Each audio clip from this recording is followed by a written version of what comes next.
Salut à tous, on se retrouve ce soir pour l'épisode 2169 du Zap Image. On commence tout d'abord avec cette date, les gars, du 5 février où Christian Atsu offrait la victoire à Antalya Sport. Dans les toutes dernières secondes, le lendemain, il était emporté dans le séisme en Turquie, car je l'ai dit hier, on a appris la disparition de Christian Atsu. J'en ai beaucoup parlé à midi, les gars. On va en reparler bien sûr ce soir. N'oubliez pas que la veille du tremblement de terre qui est intervenu le 6 février dernier en Turquie et en Syrie, donc la veille, le 5 février, Christian Atsu a joué un match de Super League turque et en plus il avait été buteur en toute fin de match, les gars. Donc il avait marqué un but sur coup franc direct, il avait permis à son équipe de gagner 1-0 le match. Et le lendemain, on a appris bien sûr ce terrible tremblement de terre et la disparition, donc quelques jours après, de Christian Atsu. On l'a appris hier. Donc voilà, c'est terrible. Donc il avait joué 9 minutes. Et voilà, maintenant on pense fort à lui, on pense fort également à sa famille, on pense fort également à toutes les personnes qui ont péri bien sûr pendant ce tremblement de terre. C'était il y a une dizaine de jours.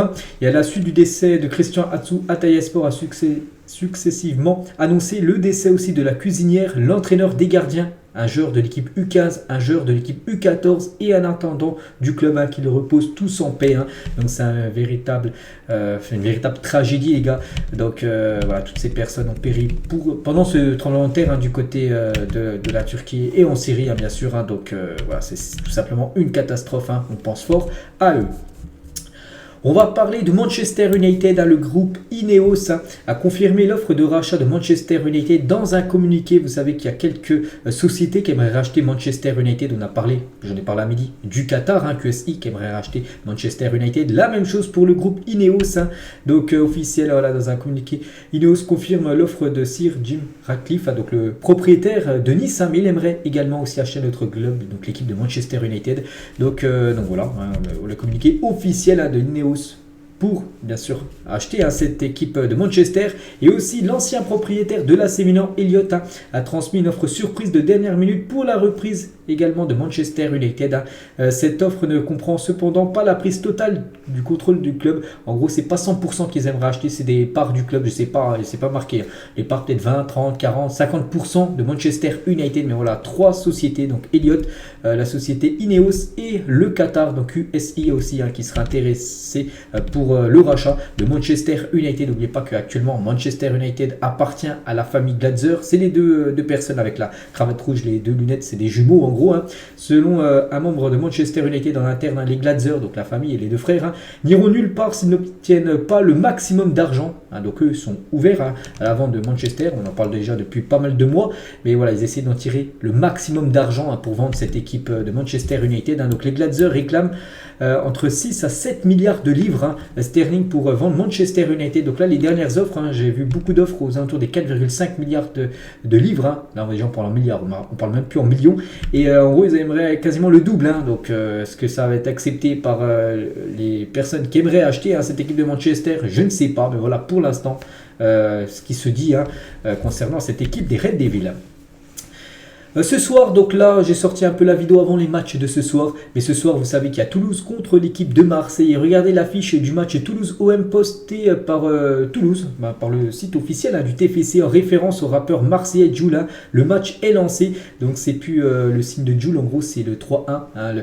Le 3-1, c'est le département en gros de Toulouse. Donc, voilà cette affiche par rapport à ce match ce soir contre l'équipe de l'OM. Zinedine Zidane et Esteban Ocon, donc je crois que c'est d'être un pilote de Formule 1 si je ne me trompe pas, je ne suis pas du tout à la Formule 1, mais voilà une photo de Zizou. Erling Haaland, une déclaration de l'attaquant norvégien, il a dit: la chose la plus importante est de gagner des matchs et de faire ce que le manager dit, être performant. Il y aura toujours des critiques, je m'en moque, je ne peux pas décider de ce que les gens disent. Voilà ce que dit Erling Haaland. Le plus important c'est de gagner les matchs, même si il préfère gagner, que son équipe gagne 1-0, qu'il ne soit pas le buteur, que de faire un match nul 3-3 où il inscrit le triplé. Bien sûr, il pense plus collectif qu'individuel Erling Haaland. On va parler d'Adrien Rabiot, le joueur de la Juventus, sous contrat avec la Juve jusqu'en juin, a déclaré: je ne pense pas à mon contrat maintenant, nous verrons dans les prochains mois. Il est en fin de contrat en fin de saison et en gros il hésite à prolonger, surtout que la Juve, pas sûr qu'il joue la Ligue des Champions la saison prochaine, comme j'ai dit, vu qu'ils ont pris 15 points de pénalité en Serie A, donc ça sera compliqué d'accrocher les places de Ligue des Champions, à part s'il gagne l'Europa League. Donc le Français a toujours rêvé de jouer en Première Ligue et pourrait partir libre en fin de saison, d'après Fabrizio Romano. Donc peut-être direction la Première Ligue, il rêve de jouer dans ce championnat anglais, Adrien Rabiot. On va parler de Léo Messi, lui également en fin de contrat, on le sait, en fin de saison. Et Messi envisage deux options pour son avenir, hein, donc l'Inter Miami ou un retour du côté de Barcelone, où tout a commencé. Cependant, pour le moment, l'Inter Miami mène la course pour le signer. Donc voilà, l'Inter Miami, hein, cette équipe qui est David Beckham, hein, le propriétaire de cette équipe. Hein. Donc cette équipe de l'Inter est en pole position pour signer Léo Messi.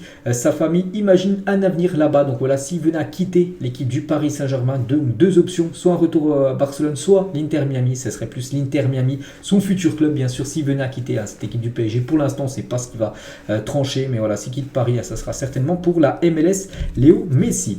On va parler de Laurent Blanc, absent en raison d'une pneumopathie, hein, devrait revenir lundi, donc demain, son absence, même s'il a tout décidé depuis chez lui, comme celle d'Alexandre Lacazette, ont pesé à Auxerre, une défaite 2-1, c'est avant-hier, vous savez que la Auxerre s'est imposé 2-1 contre l'équipe de Lyon, donc il n'était pas présent, il était chez lui parce qu'actuellement il est malade, mais il était au téléphone avec l'adjoint, hein, du côté de Lyon, il regardait le match à la télé, c'est lui qui a dit les changements, hein, pendant cette rencontre, hein, donc il devrait être de retour demain, lundi, à l'entraînement avec ses joueurs, hein, Laurent Blanc, on lui souhaite bien sûr toujours un bon rétablissement. Le Real Madrid a donné la priorité à la Ligue des Champions, donc là on est dimanche après-demain, c'est le retour de la Ligue des Champions pour la deuxième phase, on va dire des huitièmes de finale, et une grosse affiche, hein, c'est tout simplement la dernière affiche de la finale, le Real contre Liverpool. Bon là ça sera à Anfield, hein, pour ce match aller, et le Real Madrid qui a encore 3 trophées possibles, hein, donc la Liga, la Coupe du Roi et la Ligue des Champions pour cette fin de saison. Donc l'objectif ultime, c'est la Ligue des Champions qui est devant la Liga et la Coupe du Roi. Donc voilà, remporter la 15e Ligue des Champions pour le Real, c'est l'objectif pour cette fin de saison à côté Madrid, hein. Et souvenez-vous les gars, ce duo Benzema, donc Benzema et Vini Junior, tellement qu'ils ont été décisifs la saison dernière, hein. Et ces deux-là, n'oubliez pas, il y a quelques mois, ils avaient reçu, donc concernant Benzema, le prix du meilleur joueur de la saison dernière en Ligue des Champions, et concernant Vini Junior, le prix du meilleur jeune joueur de la saison dernière en Champions League. Ils avaient reçu ce prix-là, souvenez-vous, c'était lors du match contre Francfort, hein, lors de la Super Coupe d'Europe, où le Real Madrid s'est également imposé. Et toujours avec le Real, donc depuis le départ de Cristiano Ronaldo, c'est en 2018, donc le Real Madrid a joué plus de 481 matchs, hein, depuis 2018, donc toute compétition confondue, hein. On peut voir les joueurs qui ont marqué le plus, hein, depuis le départ du légendaire Cristiano Ronaldo. Benzema en a inscrit 147 de buts depuis le départ de CR7 en 2018, hein. Donc Vini Junior 52, Asensio 33, Sergio Ramos, un ancien joueur maintenant joueur du PSG, il a inscrit 28, hein, du côté du Real depuis le départ de Ronaldo, Rodrigo 28 ou même Modric 24, donc voilà, les meilleurs buteurs du côté du Real depuis le départ, hein, de Cristiano Ronaldo. Tiens, une photo de Ronaldo, même Sergio Ramos, hein. Tout allait bien pour le Real Madrid à cette époque-là, hein, c'est quand bien sûr ils avaient été en plus vainqueurs d'une Ligue des Champions à la fin de la saison avec ces deux légendes, hein, Ronaldo et Ramos, qui ont depuis bien sûr quitté le club. Lui aussi, depuis, il a quitté le club, hein, c'est Achraf Hakimi. N'oubliez pas qu'il est né à Madrid. Et il a quand même gagné la Ligue des Champions. C'est son plus beau souvenir, hein, donc son meilleur souvenir. Il a dit avoir remporté la Ligue des Champions avec le Real Madrid, bien sûr. Et il parle aussi de la Coupe du Monde, qui est aussi un très beau souvenir, hein, d'avoir atteint quand même la demi-finale d'une Coupe du Monde. Hein, c'était il y a quelques mois avec la sélection marocaine. On va parler de Thibaut Courtois hier. Hein, je vous ai dit que le Real Madrid, on a parlé à midi, que le Real s'est imposé 2-0 du côté de Osasuna. Et Vini Junior a été encore victime d'insultes. Hein, et Courtois, il a dit à la fin du match, il y a eu 7 minutes de silence par rapport au tremblement de terre, hein, que j'ai dit en Turquie et en Syrie. Et quelqu'un a traité Vini de, bon, on peut voir l'insulte, hein, qui n'est pas belle, enfin, pas beau en gros, bref, c'est pitoyable. Hein. On voit des enfants avec leurs parents qui font des doigts d'honneur, c'est regrettable. À l'encontre, hein, de Vini Junior, hein, des parents qui disent à leurs fils, enfin les fils, les enfants voient les parents faire des doigts d'honneur et du coup ils font pareil que leurs parents. Hein, donc voilà, c'est pas là une belle image, on peut dire. Hein, donc on voit beaucoup de force bien sûr, hein, au joueur brésilien Vini Junior. On va parler d'un ancien joueur du Real Madrid, c'est Marcelo. Donc actuellement il a 34 ans, il est désormais libre de tout contrat. Il vient de résilier son contrat avec l'Olympiakos. Hein, vous savez qu'après le Real Madrid, il avait signé du côté de l'Olympiakos et du coup ça a quasiment tourné au flop, hein, son aventure du côté de la Grèce, et du coup il est sans contrat, donc il peut signer où il veut. Après, est-ce qu'il va encore prendre une équipe européenne, est-ce qu'il va partir, je pense, hein, qu'il va prendre la direction du continent sud-américain, pourquoi pas un retour au pays pour lui, au Brésil, ou peut-être une autre option, hein, prendre sa retraite de footballeur. Bon, après il a 34 ans, on pense qu'il peut encore jouer, donc voilà, actuellement il est plus sous contrat du côté de l'Olympiakos, et c'est officiel. Hein. Toujours avec le Real, le nouveau Santiago Bernabéu, hein. Donc voilà, bon, c'est une maquette, c'est encore un prototype, c'est pas encore fini, on va dire, les travaux, mais ça avance très bien, on le sait, hein, et d'ici quelques mois, donc normalement c'est fin de l'été là, et ce stade devrait être prêt même lors de la première journée de la saison prochaine, donc voilà, il va être magnifique, hein. Ce Santiago Bernabéu qui aura un toit, en cas de mauvais temps, il sera fermé, et quand il fera beau, comme souvent à Madrid, à la capitale espagnole, il sera ouvert, hein, ce toit du côté du nouveau stade madrilène, enfin le stade en rénovation. On va parler du match d'Europa League, c'était entre la Juventus et l'équipe de Nantes, hein, serré comme des bêtes de foire, hein, le cauchemar des supporters nantais à Turin. Donc le déplacement des supporters nantais à Turin jeudi soir a été très mouvementé, en cause les conditions d'accueil de la part des autorités italiennes, hein, qui n'ont pas du tout respecté les supporters nantais. Voilà, il y a eu pas mal de vidéos confutées, tout ça, qui ont été très mal respectées en gros, hein, que ça a été vraiment très compliqué déjà d'accéder au stade, puis que la police italienne a fait un petit peu n'importe quoi avec les supporters nantais lors de cette rencontre. L'équipe de AIK Stockholm vient de sortir le maillot de l'année. Donc quel maillot magnifique, hein. Regardez ce maillot avec aussi en sponsor Nike, hein. Donc vraiment il est sublime, hein. Je ne sais pas ce que vous en pensez, mais je le trouve très très beau, hein, ce maillot de cette équipe, hein, de Stockholm, créée en 1891, hein. Bon, l'équipe, hein, pas le maillot bien sûr, hein. Donc voilà, il est tout simplement sublime, hein, ce maillot. Regardez les derniers résultats, j'en ai parlé à midi, hein, les derniers résultats entre Gladbach et le Bayern. Souvent le Bayern perd, hein. Je vous ai montré les 5 derniers matchs, mais vraiment si on voit quasiment une dizaine de derniers matchs, on peut voir que le Bayern, bon, ils sont imposés une fois. C'était une grosse victoire, hein. C'était en 2021, le 8 mai 2021, 6-0, hein, contre Gladbach. Mais sinon, souvent Gladbach, les gars, se sont imposés contre l'équipe du Bayern. C'est incroyable. Le Bayern aussi s'est imposé le 13 juin 2020 contre Gladbach. Mais sinon, beaucoup de victoires de Gladbach contre le Bayern, hein. Tous les derniers matchs. On peut voir souvent, ils sont vainqueurs. C'est quand même la bête noire du Bayern, hein, cette équipe de Gladbach. On va parler de Danilo Pereira, est apprécié dans le vestiaire du PSG pour sa gentillesse et son humanité. Amoureux du PSG et de sa vie en France, hein, le joueur portugais qui possède maintenant la légitimité pour prendre la parole est devenu l'un des cadres au club, hein. C'est vrai que ce joueur, on parle beaucoup au PSG, voilà, de Neymar, Messi, Mbappé, tout ça, mais c'est vrai qu'un joueur de l'ombre, un joueur qu'on parle peu, mais qui fait un taf énorme et surtout un joueur tellement régulier dans ses performances. Lui, il mouille le maillot, hein, du côté du PSG, c'est bien Danilo Pereira. Donc tout le monde apprécie bien sûr, hein, Danilo au sein du vestiaire parisien. On va parler de Kimpembe, les gars, se sent aujourd'hui plus proche des jeunes parisiens comme Garbi, Warren Zaïre-Emery ou même Bichabu que de certaines stars du club, hein, comme peut-être Messi, Neymar. Donc il va plus, par exemple, voilà, quand ils prennent l'avion à direction, je sais pas, ils font un déplacement, il va plus être avec les jeunes joueurs du PSG, voilà, les jeunes qu'on a cités, que les autres joueurs. Donc voilà, une petite info concernant Presnel Kimpembe.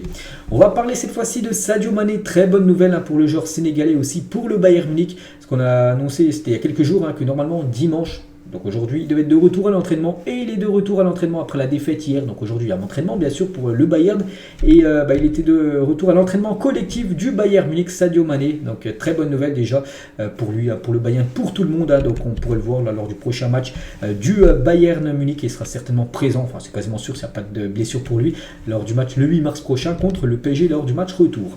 Malinowski l'a dit dans le journal La Provence, je connaissais déjà Payet avant de signer, mais je suis surtout impressionné par Rongier. La première chose que j'ai vue à l'entraînement, j'ai découvert un joueur d'équilibre avec une intelligence spéciale, hein. Ce genre de joueur me plaît beaucoup, hein, Valentin Rongier, qui est pour moi un joueur tellement sous-coté, c'est le capitaine de l'OM, et pour moi vraiment il a deux doigts de rejoindre l'équipe de France, hein. Je pense si Deschamps regarde vraiment toutes les performances de tous les joueurs français, je pense que Rongier mérite sa place en équipe de France. Il a même mérité, je pense, de jouer le mondial à la place peut-être de Verretou, hein. Et je pense lors du prochain rassemblement, il y a peut-être des chances, hein, de voir Rongier en bleu. Donc voilà, tout le monde apprécie aussi, hein, le profil et le service qu'il rend, hein, du côté de Marseille, hein, pour Valentin Rongier. On va parler de Lukaku qui a inscrit, donc c'était hier, hein, son premier but en 2023 avec l'Inter Milan. C'est vrai qu'il n'a pas beaucoup marqué, hein, Lukaku, et son premier but a été inscrit hier, hein, lors de la victoire 3-1 de son équipe de l'Inter en Serie A. Lui aussi, il en a marqué pas mal de buts, hein, j'en ai parlé à midi, hein, c'est Randal Kolo Muani. N'oubliez pas que toute compétition confondue, il a 14 buts et 14 passes dès cette saison. Magnifique saison, hein, pour l'attaquant de Francfort.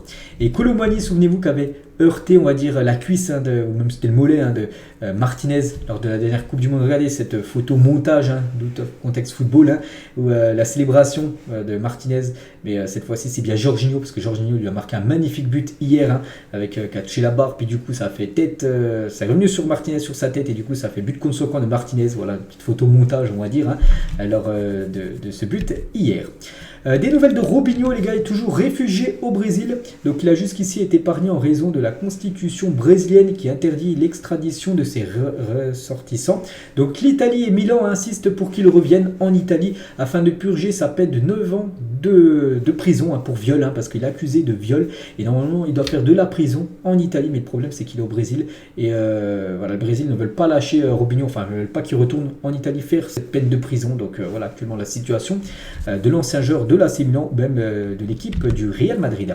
Claude Makelele qui a fêté hier ses 50 ans, souvenez-vous, j'en ai parlé hier tout simplement.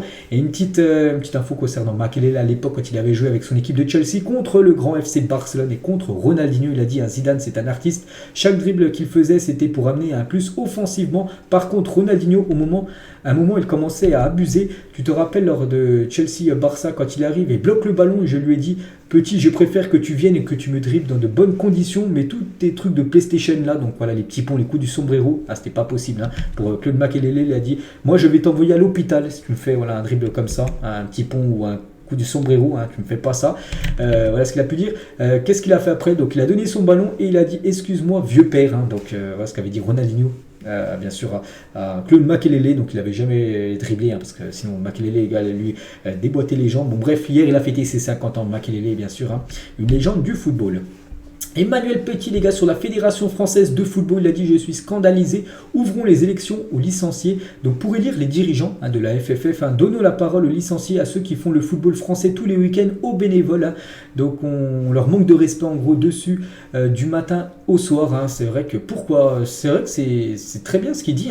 C'est très intéressant pour élire par exemple le président de la Fédération française de football. Pourquoi pas les votes peuvent être ceux qui jouent au football, le football amateur, tout ça. Par exemple, vous et moi, je suis sûr, il y en a plein qui jouent au foot amateur.